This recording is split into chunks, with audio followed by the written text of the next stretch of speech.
why would I want to do a 200 track project?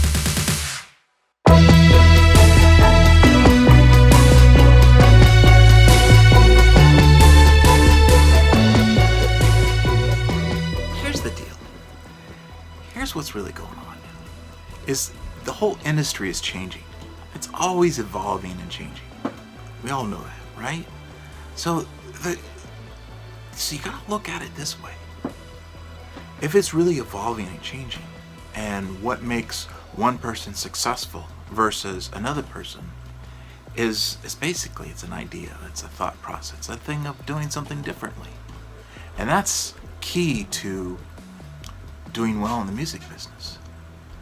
And so I flipped that on the other side here with, computers and technology, with, servers and ESXI, VMware, Linux, and I bring in a new concept, and that is this whole thing of networking audio through different means, like Vienna Ensemble Pro. They have a really great program, and I'm a really big fan of it. I've been using it. And so I had this idea, what if I had, 20, 30, 50 different machines on a VMware ESXI, because it supports ESXi or VMware, all running like Windows 7 or something. It doesn't matter what it runs, just a very light version.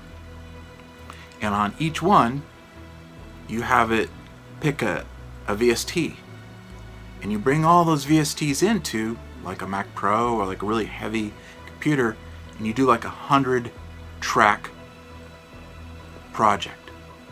Or you could do, heck, you could probably even do a 200 track project. Now you're asking, why would I want to do a 200 track project? Here's why. What if you had a violin for every computer? What if you had a person? Not necessarily, like, what if you had a full orchestra?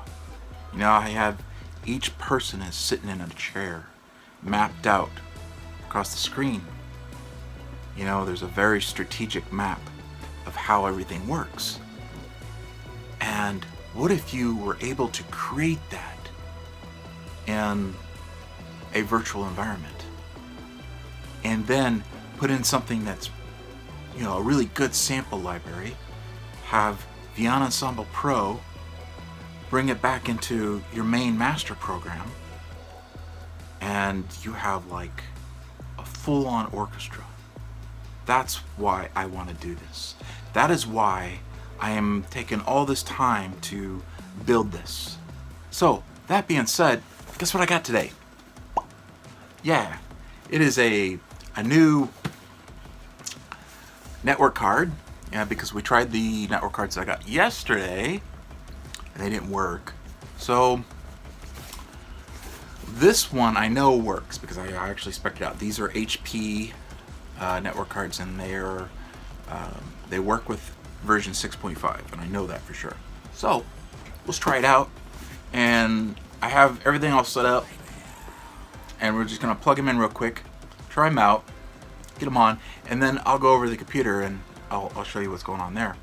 But eventually, I'm gonna try to do a video every day, and I'll show you more about this whole process of virtualizing a whole orchestra. Alright, hold on. Here's the server. It's set up on my workbench here. Got it out. In the last video I bumped my head really bad. I don't know if you heard it or not, but it was, I said the F-bomb, and because what happened was there's the corner part of this server hit my knucklehead, and boy, it just really dug in, and I don't want to do that again. So anyways, it's on the workbench, clear, and that way I took the top off, so that way I just get in and out. So on my last video I had this network card in, and this is the low profile one, and I had to take off the bracket to get it to fit in. So, and this is the one that doesn't work. This is the Sun microsystem card that does not work. And also on the last video I had to change out this battery because it went bad for some reason. Apparently, from what I heard, these batteries go bad. And I think there's a way that you could actually charge. I'm not really sure. I haven't really read up on them, but. And the other thing I'm planning on doing is taking all these fans, and there's a resistor mod that you can put on each one and slow them down enough to where it's bearable to have in a music studio. So we'll work on that one later on. And that's why I kind of have it up here. I want to show you how I'm going to do that too. But for today, let's go ahead and just open this guy up. And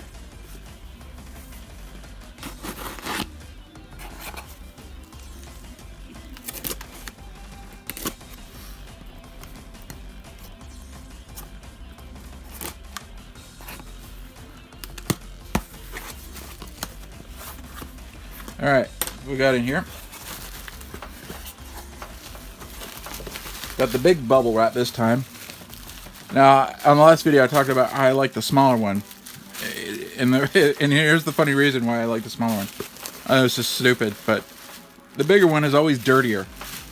It always feels dirtier to my hands. The smaller one always feels cleaner. That's why. That's all why. So here's what I have. I ordered 2 quad port cards. And I really hate the big bubble wrap. I know. I'm so anal about it too. I'm sure you guys really care. Alright, here we go. Oh boy, look at that. Whew. Beautiful. Looks like they're brand new.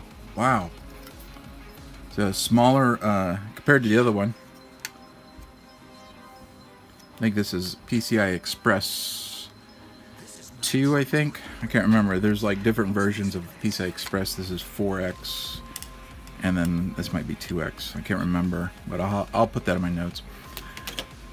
And here's the front quad gig. Now you're asking why the quad? When you do a server network that I'm trying to do with music, and you're sending audio through network through something like Vienna Ensemble Pro, bandwidth becomes your #1 priority, and you want as much as bandwidth as you could possibly get.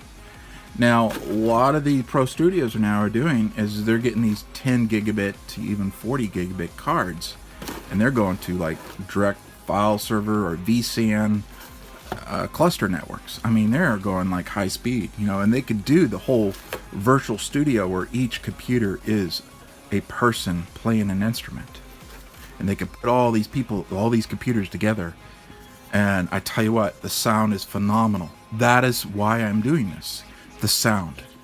So as I'm getting into this, I'm discovering, you know, little tricks around the trade here, and there's this process where you can combine all 4 ports and get up to 4 gigabits of network connection here.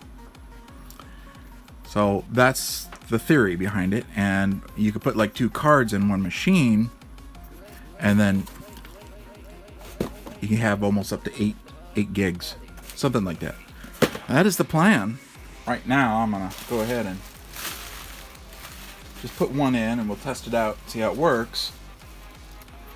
And then if it works okay, then we can stop and say, hey, this will work, and I'll go back to the fans, work on the fans. Quiet those guys down.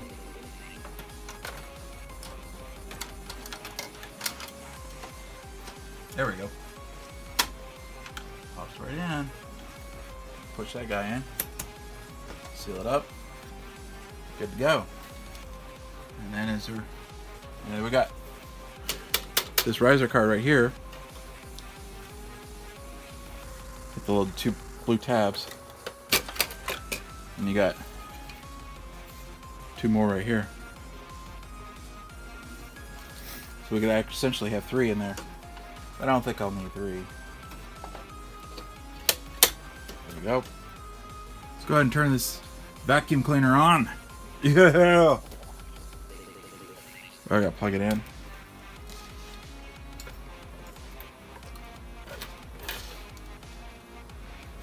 And wait for the 10-minute long boot process. And listen to the vacuum cleaner roar.